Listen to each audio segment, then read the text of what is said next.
Another area that I particularly am closely associated with, particularly through my work with young veterans, is the way in which we continue to treat our veterans after their years of service in this country. As pointed out in Ruth Lambert's article, The War Within, last year, more than 40 military personnel and veterans were found to have taken their life in the past year. The same figure as the number of Australians killed, roughly the same figure, in Afghanistan during 13 years of war. It's very clear in talking to and working with the veteran community in my area that a number are battling very, very serious mental health issues. And I believe it's vital that we do all we can to listen to their concerns and provide more support in times of need.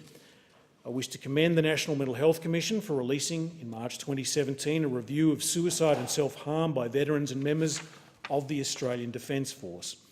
The National Mental Health Commission report heard from more than 3,200 people and found serving members were 50%. One of the key difficulties is when they're serving, they're 50% less likely to commit suicide, according to the information I provided, than those of the same age who weren't in the ADF. But after they come out of the ADF, their risk of suicide dramatically increases. The report recommended the government improve support for young veterans who have left the service in the past 5 years and could be at risk of suicide and self-harm.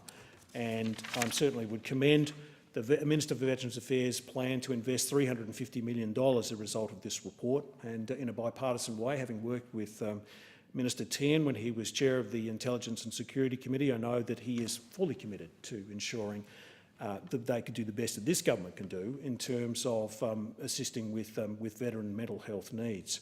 But I would, in the time remaining, just like to provide support to those young veterans, particularly in my area, without naming them, that do a lot of work to look after their fellow servicemen and women that have been, particularly in theatres of conflict.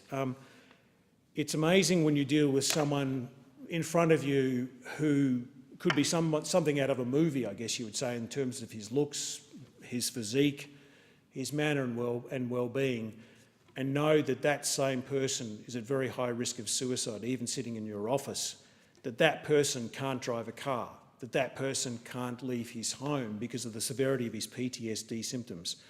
I commend the work that the young veterans are doing in my area to assist with these troubling cases. There will be many more that we're going to have to deal with, but we need to all remain committed in this place to ensuring they went overseas to provide a way of life and freedom for us. We owe it to them to do our utmost when they come back to this country to look after them.